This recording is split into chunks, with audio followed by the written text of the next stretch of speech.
నేను బయటికి వెడదామని వస్తే శిల అడ్డు పెట్టేసింది. నేను నా పాదములతో అనేక పర్యాయములు ఆ శిలని తన్నాను. తంతే ఆ శిల బద్దలైంది. బద్దలైన తరువాత నేను బయటికి రాగలిగాను.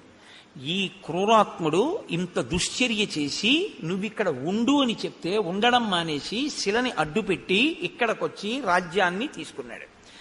కాబట్టి వీడు నా పట్ల క్రూరంగా వ్యవహరించాడు, కాబట్టి నేను వీడిని చంపేస్తానన్నాడు అని నా భార్య రుమని తన భార్యగా స్వీకరించాడు. ఇక్కడ మీరు ఒక విషయాన్ని గమనించవలసి ఉంటుంది. తార అని ఒక ఆవిడ ఉంది, వాలి భార్య. వాలి భార్య తార, సుగ్రీవుడి భార్య రుమ. వాలి తారతో కలిసి రాజ్యం వెళుతుండేవాడు. వాలి మరణించాడు అని తెలిసిన తర్వాత, అంటే వాలి మరణించాడు అనుకున్న తర్వాత ఆమె సుగ్రీవుడికి భార్య అయింది తార.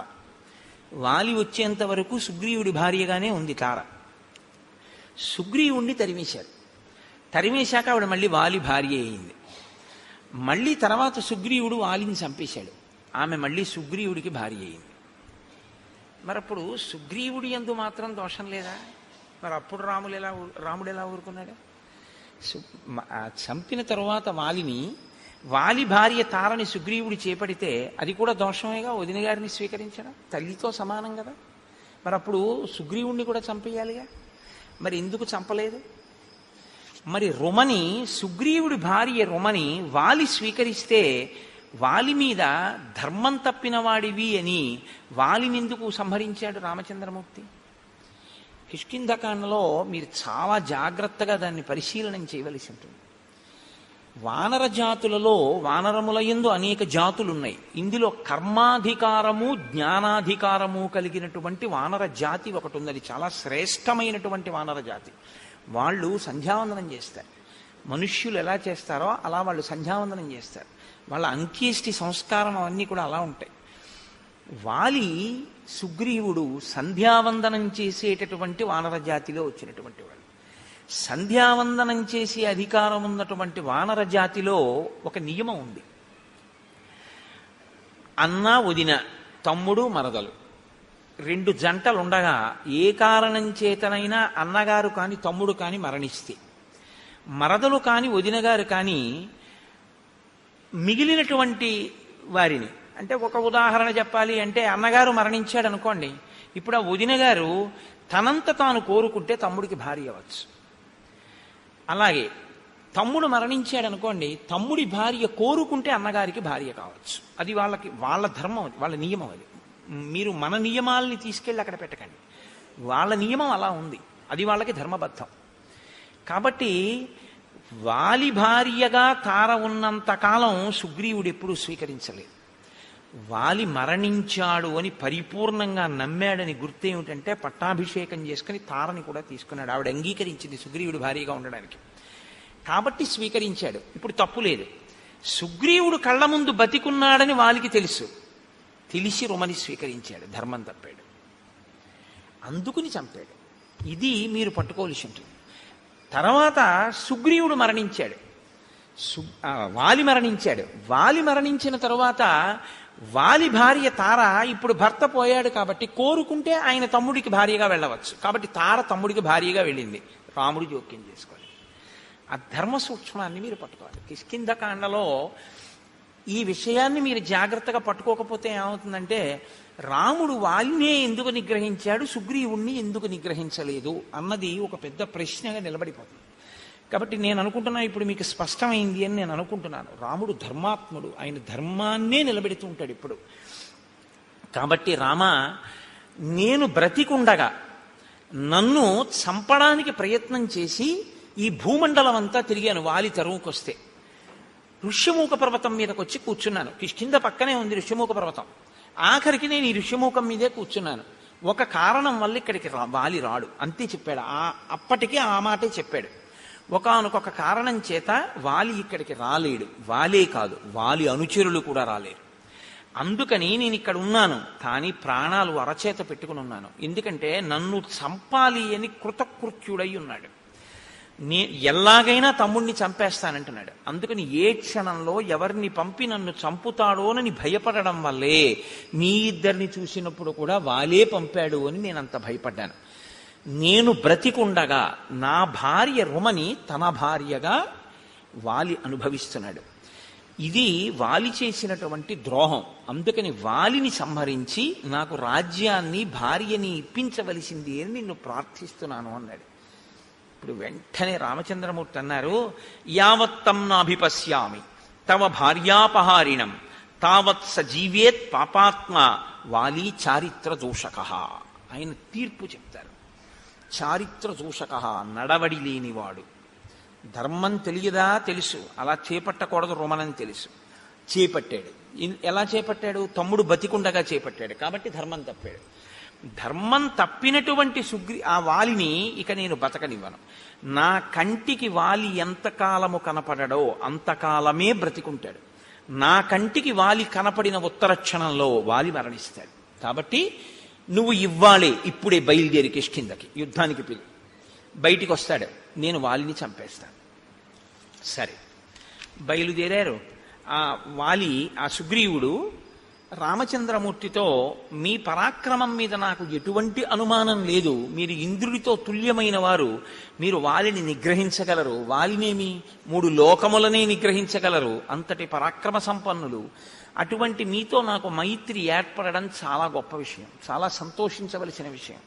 రాజ్యభ్రష్టుడైన ఒక వానరుణ్ణి నేను, అటువంటి వానరుడితో మీరు స్నేహం చేశారు. పైకి అంటూ ఉంటాడు ఈ మాటలు, కానీ సుగ్రీవుడి మనసులో ఉన్న భావనలన్నీ వేరు ఈ సందర్భంలో. ఎందుకో తెలుసా అండి, ఆయన ఎప్పుడైనా సరే లక్ష్మణుణ్ణి అసలు కూర్చోమని చెప్పడం. ఆయన ఎప్పుడైనా కూర్చోమంటే రాముణ్ణే కూర్చోమంటాడు. రాముణ్ణి కూడా ఎలా కూర్చోమంటాడంటే, ఒక కొమ్మ విరిచి వేసి 2 పర్యాయాలు చేశాడు అలాగా. ఒక కొమ్మ విరిచి వేసి దాని మీద తను కూర్చుని రాముణ్ణి కూర్చోమంటాడు. ఒకసారి అయితే ఏమైందంటే, రామలక్ష్మణులు ఇద్దరు నిలబడ్డారు, తను కూర్చుని మాట్లాడాడు. ఆ తరువాత ఏం చేశాడంటే, చూసి రామ మీరు కూర్చోండి అని లేచి ఒక మద్ది చెట్టు కొమ్మ విరిచి ఆసనంగా వేసి కూర్చోండని తను కూర్చుని ఇలా కూర్చోమన్నాడు. అంటే మహాత్ముల సరసన కూర్చోవడం, మహాత్ములతో సమానంగా కూర్చోవడం వారిని అవమానించడమే. అంటే వారు కూర్చోమంటే కూర్చోవచ్చు, అందులో దోషం లేదు. అలా ఉండకూడదు. మనం ఆ గమనించగలిగినటువంటి స్థితిని చూడాలి. ఇది సుగ్రీవుడికి తెలియదా? రాముడు మహాత్ముడని తెలియదండి. తెలియకపోవడం వల్ల అలా ప్రవర్తించాడు అని మీరు అన్నారనుకోండి, లేకపోతే మహాత్ములతో అలా ప్రవర్తించకూడదని సుగ్రీవుడికి తెలియదండి అని మీరు అన్నారనుకోండి, మహాత్ములతో అలా ప్రవర్తించకూడదన్న విషయం సుగ్రీవుడికి తెలుసు అనడానికి మహర్షి ఒక సాక్ష్యాన్ని చూపిస్తారు. నేను మీకు ఎదర వచ్చినప్పుడు చూపిస్తాను. అంటే తెలిసి అలా ప్రవర్తించాడు. ప్రవర్తించి మీ అంతటి వారు నాతో స్నేహం చేస్తున్నారు, ఇంకింతకన్నా ఏం కావాలంటాడు. కానీ మనసులో అనుమానపడుతుంటాడు. ఏమనుమానపడ్డాడంటే, ఆగండి వెడదాం, పిలుస్తాను వాలిని, యుద్ధం చేస్తాను, మీరు చంపుదురు కానీ నేను ఒక్క మాట చెప్తాను, కొంచెం వినండి అన్నాడు. దేని గురించి భయం సుగ్రీవుడికి అంటే, ఇప్పుడు బయటపడుతున్నాడు. సముద్రాత్ పశ్చిమాత్ పూర్వం దక్షిణాదపి చోత్తరం క్రామత్య నుదితే సూర్యే వాలి వ్యపగత క్లమః. వాలి ప్రతిరోజు సూర్యోదయానికి పూర్వం బ్రాహ్మీ ముహూర్తంలో నిద్రలేస్తాడు. చాలా మంచి అలవాటు. రావణుడు కూడా లేస్తాడు. కానీ ఇద్దరికీ ఉన్న లక్షణం ఏమిటో తెలుసా అండి? ఆయనకి కామం, ఈయనకి అహంకారం. నాకు బలం ఉంది అని. సంధ్యావందనం చెయ్యాలి అనుకున్నటువంటి వాడు ఒక చోట కూర్చుని చేసుకుంటే చాలు, అంతేకాని బలం ఉంది కదా అని సంధ్యావందనం చేసేటటువంటి వాడు ఏదో చెరువు దగ్గరికి వెడితే 4 గట్ల మీద సంధ్యావందనం చేయాలి, 4 చోట్లకి వెళ్ళి తర్పణ అర్ఘ్యం ఇవ్వాలని ఏం లేదు. కానీ ఒంటి బలం అటువంటిది. కాబట్టి ఆయన ఏం చేస్తాడంటే, 4 సముద్రముల దగ్గరికి వెడతాడు అర్ఘ్యం ఇచ్చేటప్పుడు. అంటే దిగ్దేవతా నమస్కారానికి తిరిగినట్టుగా 4 సముద్రములకు వెడతాడు. తూర్పు సముద్రం, పశ్చిమ సముద్రం, ఉత్తర సముద్రం, దక్షిణ సముద్రం ఒక్కొక్క గంతులోనే వెళ్ళిపోతాడు. దక్షిణ సముద్రం దగ్గర కూర్చున్నవాడు ఒక్క గంతు వేస్తే ఉత్తర సముద్రం దగ్గర ఉంటాడు. ఉత్తర సముద్రం దగ్గర నుంచి ఒక్కసారి లంఘిస్తే మళ్ళీ తూర్పు సముద్రానికి వస్తాడు. తూర్పు సముద్రం నుంచి బయలుదేరితే ఒక్క గంతులో పశ్చిమ సముద్రాన్ని చేరుకుంటాడు. మా అన్నయ్య అంత వేగంగా సంధ్యావందనానికి వెడతాడు. సంధ్యావందనానికి వెళ్ళేటప్పుడు పెద్ద అలా వెళ్ళాలనేటటువంటి ఒక వ్యగ్రత ఏమీ ఉండదు. సంధ్యావందనం అనేటటువంటిది చాలా ప్రశాంతంగా చేసేటటువంటి స్థితి. మీరు విన్నారో లేదో, రాముడు అరణ్యవాసానికి రాగానే గంగా తీరంలో గుహుడి దగ్గరికి వెళ్ళాడు. నిర్మలమైన మనస్సుతో గాయత్రి చేస్తాడు. గాయత్రి ఎప్పుడు చేస్తున్నా సంధ్యావందనంలో మనసుని నిర్మలం చేసుకోవాలి. అందుకే అన్ని మాటలు ఆచమనం చేస్తారు. స్థూల సూక్ష్మ కారణ శరీరముల యందుండేటటువంటి తాపములను నిగ్రహించి మనసుని నిలబెట్టి సంధ్యావందనం చెయ్యాలి, గాయత్రి చెయ్యాలి. అది బుద్ధిని ప్రచోదనం చేస్తుంది. కాబట్టి రాముడు చేస్తే ప్రశాంత చిత్తుడై చేస్తాడు. వాలి చేస్తే తన బలాన్ని బయట పెట్టుకునేటట్టు చేస్తాడు. సంధ్యావందనంలా చెయ్యాలి తప్ప సంధ్యావందనం వేళంబరానికి వెటకారాలకి సంధ్యావందనాలు చేయకూడదు. అది చాలా ప్రమాదం కూడా. అలాంటి పిచ్చి పనులు ఎప్పుడూ చేయకూడదు. దాన్ని చేసేటప్పుడు తదేక దృష్టితో జాగ్రత్తగా ఆ మర్యాదతో ఆ గౌరవంతో చేయవలసి ఉంటుంది. కాబట్టి 4 సముద్రముల దగ్గరికి వెడతాడు మా అన్నయ్య. ఒక్కొక్క గంతులో వెళ్ళిపోతాడు. అయిపోయిన తరువాత ఏం చేస్తాడో తెలుసా? సంధ్యావందనం అయ్యాక అంటే సూర్యోదయం అయిపోయే లోపల ప్రాయశ్చిత్తం లేకుండా కదా అర్ఘ్యం ఇచ్చేయాలి. కాబట్టి త్వరతో ముందు సంధ్యావందనం చేస్తాడు. చేసిన వెంటనే ఏం చేస్తాడంటే అగ్రాణ్యారుహ్య శైలానాం శిఖరాణి మహాంత్యపి ఊర్ధ్వముత్పాత్య తరసా ప్రతిగృహ్ణాతి వీర్యవాన్. ఆయన పర్వతముల యొక్క శిఖరముల దగ్గరికి వెళ్ళి నించుంటాడు. నించుని ఆ పర్వత శిఖరములను ఊపి చేత్తో బంతులు పట్టుకున్నట్టు పట్టుకుంటాడు. పట్టుకుని ఈ శిఖరములను గాలిలోకి ఎగరేస్తాడు. ఎగరేసి పట్టుకుంటూ ఉంటాడు కింద పడకుండా. పర్వత శిఖరములను పిరికి ఆడుకోవడం మా వాడికి పొద్దున్నే చేసుకునే వ్యాయామం లాంటిది. బంతి ఆట కింద లెక్క అది. శిఖరములతో ఆడుకుంటాడు అలాగా. అంటే ఎంతటి బలవంతుడో, ఎంతటి వేగమున్నవాడో గమనించు. బలం ఉండడం ఒకెత్తండి, బలానికి పక్కన వేగం ఉండడం మరింత ద్విగుణీకృత బలం. అది బలం ఉన్న చోట వేగం ఉండాలని లేదు, వేగం ఉన్న చోట బలం ఉండాలని లేదు. బలము వేగము కూడా ఉన్నాయనుకోండి, చాలా కష్టం ఇంకా పట్టుకోవడం. అంత వేగంగా వచ్చి మీద పడిపోతాడు. అంత వేగమున్నవాడు, అంత బలమున్నవాడు మా అన్నయ్య. బహవః సారవంతశ్చ వనేషు వివిధాద్రుమాః వాలినా తరసా భగ్న బలం ప్రథయతాత్మనః. మా అన్నయ్య పచ్చగా ఉన్నటువంటి ఆకులతో ఉన్న సాలవృక్షముల దగ్గరికి వెడతాడు. వెళ్ళి ఆకాశం అంతెత్తి పెరిగిపోయి కొమ్మలతో రెమ్మలతో పచ్చి ఆకులతో ఉన్న సాలవృక్షం దగ్గరికి వెళ్ళి దాని మొదలు పట్టుకుని ఒకసారి ఊపుతాడు. ఊపి పైకి చూస్తాడు. చూస్తే అపర్ణః, ఇహ ఆకులు ఉండవు ఆ చెట్టుకి, అన్ని ఆకులు కింద పడిపోతాయి. పచ్చాకు పడ్డం చాలా కష్టం, పచ్చాకు ఊడదు. కానీ మా అన్నయ్య సాలవృక్షాన్ని కదిపితే ఆకులన్నీ ఊడి కింద పడిపోతాయి. అంతటి మహాబలవంతుడు. అంటే ఏమిటి? నిన్ను నమ్మి నేను వెళ్ళచ్చా? నేను వెళ్ళి యుద్ధానికి పిలిచిన తరువాత నువ్వు తట్టుకోలేకపోతే, ఏదో వాలి చంపేస్తానంటున్నావు, మంచిదే పాపం, ఏదో మిత్రత్వంతో. కానీ తీరా అక్కడికి నువ్వు వచ్చి కాళ్ళు చాపావనుకో, నా పరిస్థితి ఏమిటి? వదిలిపెట్టండి అంది ఇంకా. కాబట్టి మా అన్నయ్య బలం ఏమిటో ముందు తెలుసుకో. అంటే రాముని మీద కించిత్ అనుమానం ఉంది. రాముని యొక్క బలం మీద పరిపూర్ణమైనటువంటి విశ్వాసం ఉన్నవాడు కాదు. ఈ మాట చెప్పిన తరువాత ఇంకొకటి చెప్తున్నాడు. మహిషోదుందుభిర్నామ కైలాస శిఖర ప్రభ బలం నాగసహస్రస్య ధరయామాస వీర్యవాన్. దుందుభి అని ఆ మాయావి యొక్క తమ్ముడు, వాడికన్నా గొప్పవాడు వీడు. వీడికి 1000 ఏనుగుల యొక్క బలం ఉన్నటువంటి వాడు. 1000 ఏనుగుల బలం ఉంటే వచ్చిన ఇబ్బంది ఏముందండి? దానికి పెద్ద గొడవ ఏముంది? ఆయన బలం అయింది, ఆయన తిండి అయింది. కానీ వచ్చిన బాధ ఏమిటంటే బలం ఉంది కాబట్టి రోజు ఎవరో ఒకళ్ళతో యుద్ధానికి వెళ్తాడు.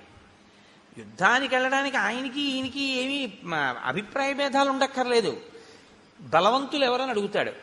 బలానా ఆయన బలవంతుడండి అన్నారనుకోండి, నేను పొద్దున్నే వెళ్ళి వాళ్ళ ఇంటి ముందుకు వెళ్ళి జబ్బలు ధరుస్తాడు. వస్తావా రావా యుద్ధం చేస్తానంటాడు. అంటే ఓడించేయాలంతే. నేను బలవంతుడననేటటువంటి ఒక ఖండకావరం అనమాట. కాబట్టి ఈ దుందుబి 1000 ఏనుగుల బలం ఉన్నవాడు కాబట్టి ఒకసారి సముద్రుడి దగ్గరికి వెళ్ళాడు. సముద్రుడు అనంతమై గంభీరంగా ఉంటాడు కాబట్టి ఆయన దగ్గరికి వెళ్ళి జబ్బలు చరిచి అన్నాడు, నువ్వు ఇంత పెద్ద సముద్రుడు ఉన్నావు, ఇంత బలవంతుడు అంటారు, ఇవాల్టితో నీ పొగరనిచేస్తాను, రా యుద్ధానికి అన్నాడు.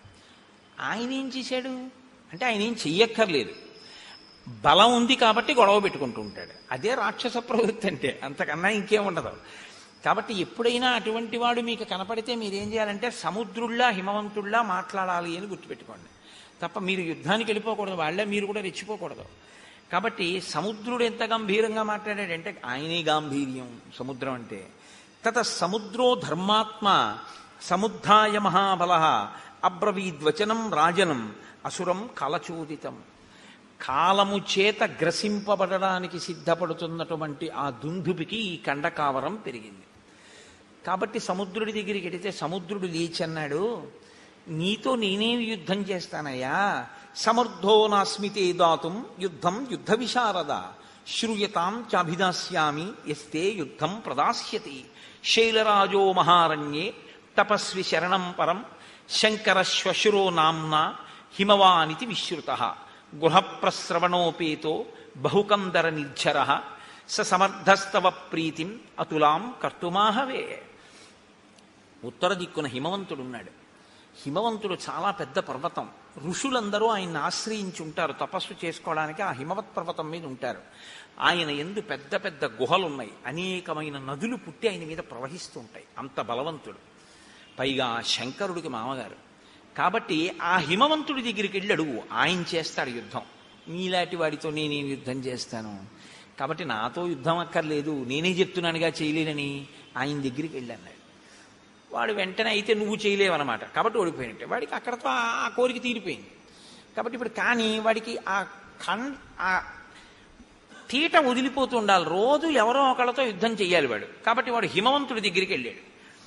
పిలిచి, నువ్వు నాతో యుద్ధం చెయ్యాలి, సముద్రుడు నీ గురించి ఇంత గొప్పగా చెప్పాడు, నేను నీతో యుద్ధానికి వచ్చానన్నాడు. అంటే ఆయన అన్నాడు, దేనికి యుద్ధం, మన ఇద్దరి మధ్య వైరం ఏం లేదు, నిష్కారణంగా నాతో యుద్ధం ఎందుకు అంటే, లేదు నాకు బలం ఉంది, నువ్వు బలవంతుడవో నేను బలవంతుడినో తేలిపోవాలన్నాడు. నీ అంత బలవంతుడిని నేను కాదని నేనే చెప్తున్నాను.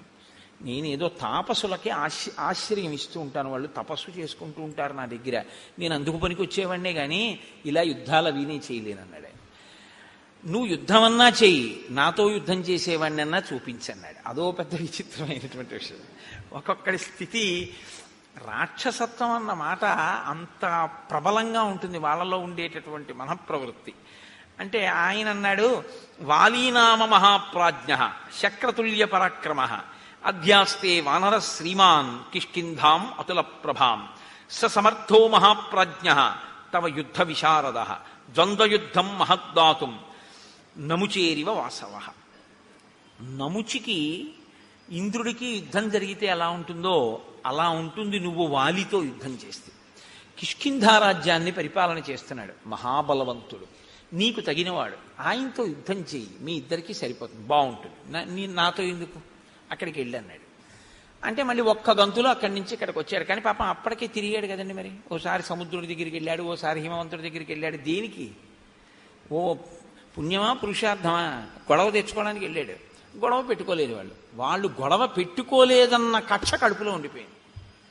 వాళ్ళు గొడవ పెట్టుకోలేదు, ఇవాళ నాకు యుద్ధం చేయడానికి ఒక్కడ దొరకలేదు, సూర్యాస్తమయం అయిపోయింది. వాడికి ఎంత బాధో చూడండి.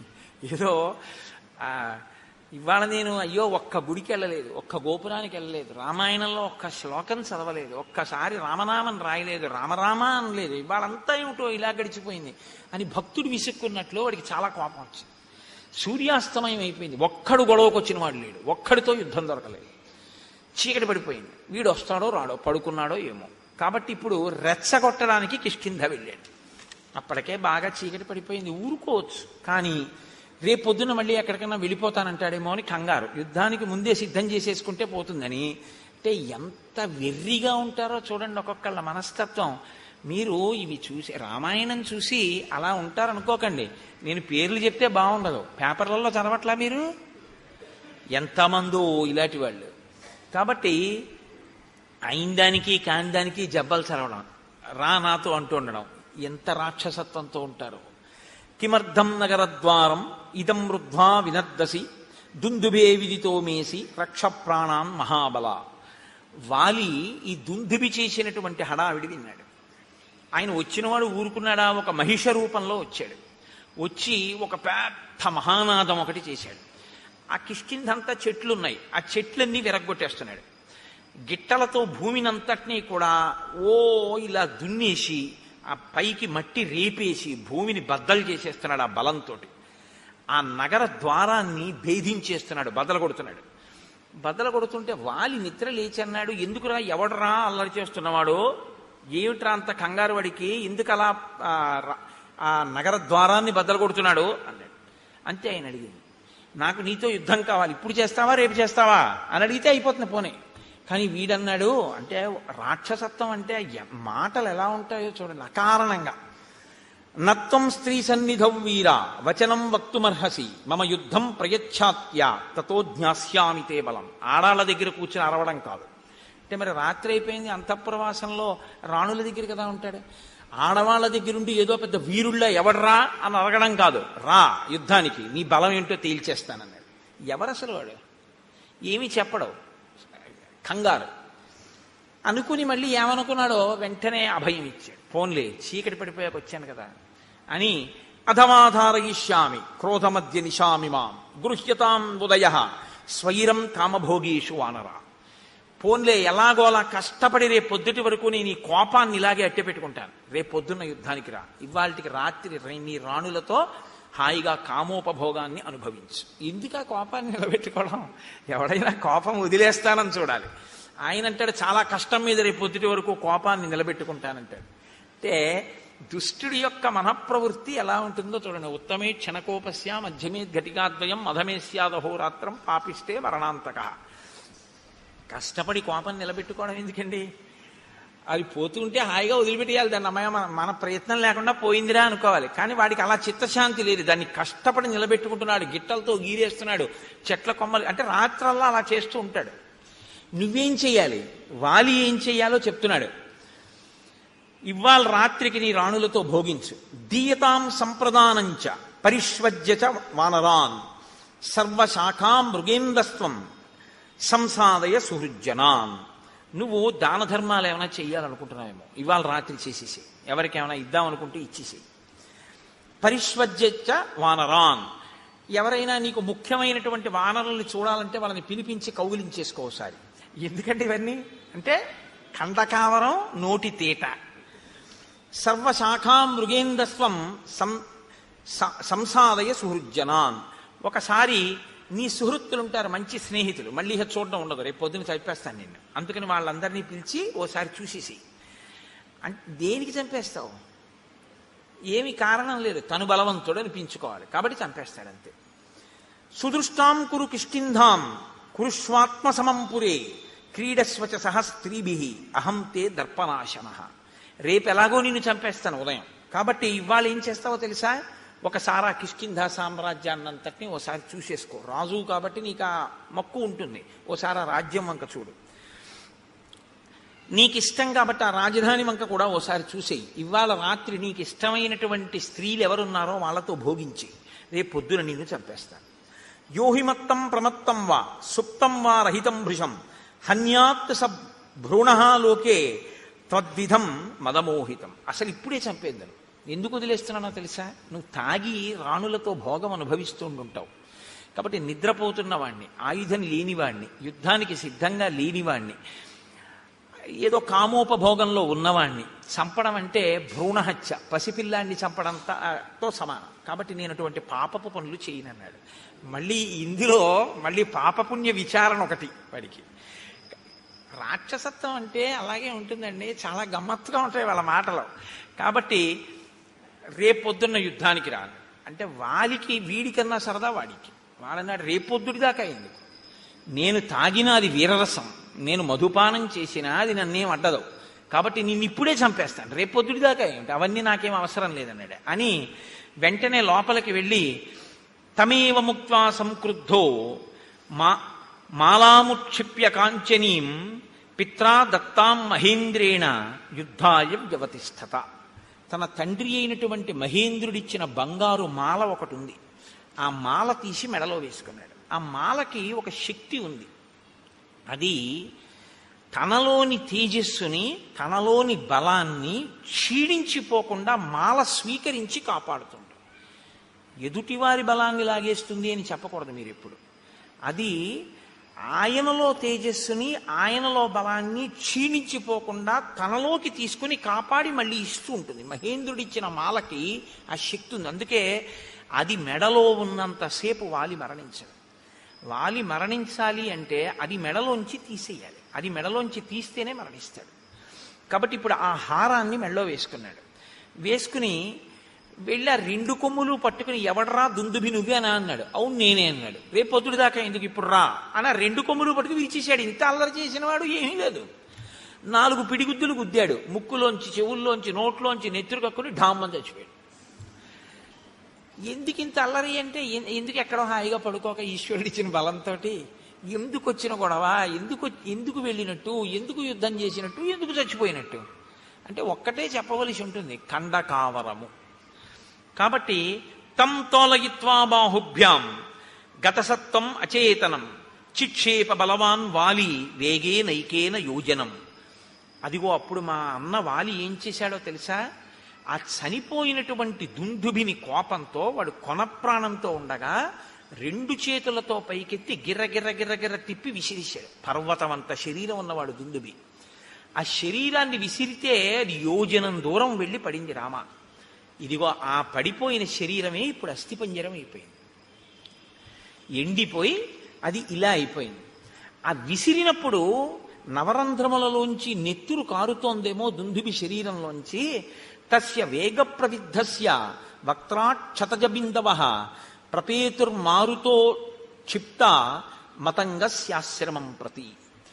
ఆ గాలిలో వచ్చేస్తున్నటువంటి ఆ దుందుభి యొక్క శరీరంలోంచి కారుతున్న నెత్తురు మతంగ మహర్షి యొక్క ఆశ్రమంలో పడింది. ఆశ్రమ ప్రాంగణంలో పడింది. ఆయన బయటికి వచ్చారు. ఏమిట్రా పెద్ద చప్పుడైంది ఏదో పడిపోయినట్టు అని బయటికి వచ్చారు. బయటికి వస్తే నెత్తురు పడిపోయింది అదంతా. ఆయన వెంటనే ఒకసారి అంతర్ముఖులై చూశారు, ఎందుకు పడింది ఇంత రక్తం అని. దుందుభి శరీరాన్ని వాలి విసిరాడు అని గ్రహించారు.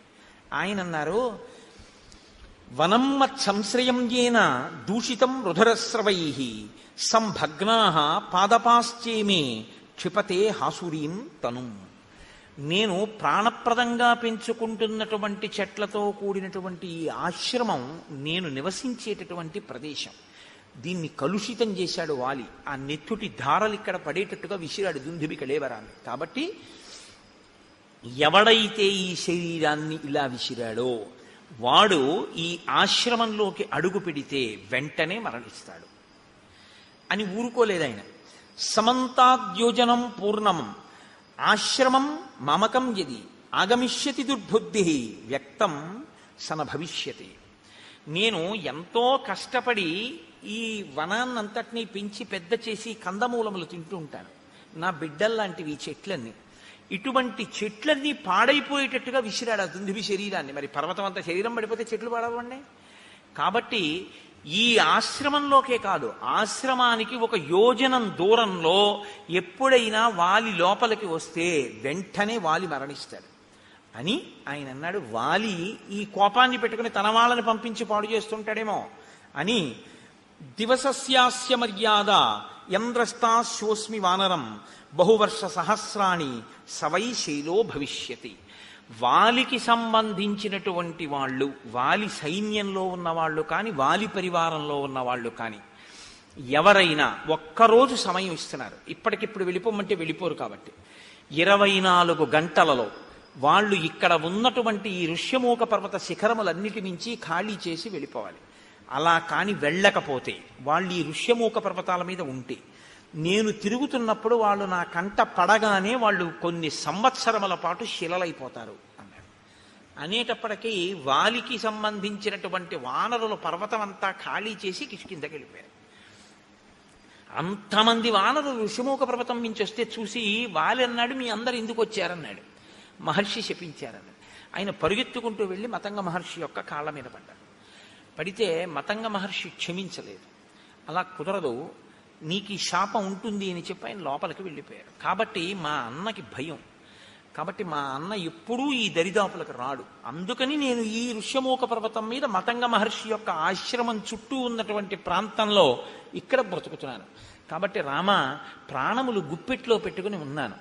ఇది దుందుభి యొక్క కళేవరం అని ఇప్పుడు రాముణ్ణి ఇంకొంచెం దూరం తీసుకెళ్ళాడు. తీసుకెళ్ళి ఇమేచ విపులాహ సాలాహ సప్త శాఖావలంబిన ఎత్రైకం ఘటతే వాలి నిష్పత్రయితు మోజస. ఇవిగో ఇవే 7 సాల వృక్షాలు వరుసగా ఉన్నాయి, చూసావా? ఇవి 7.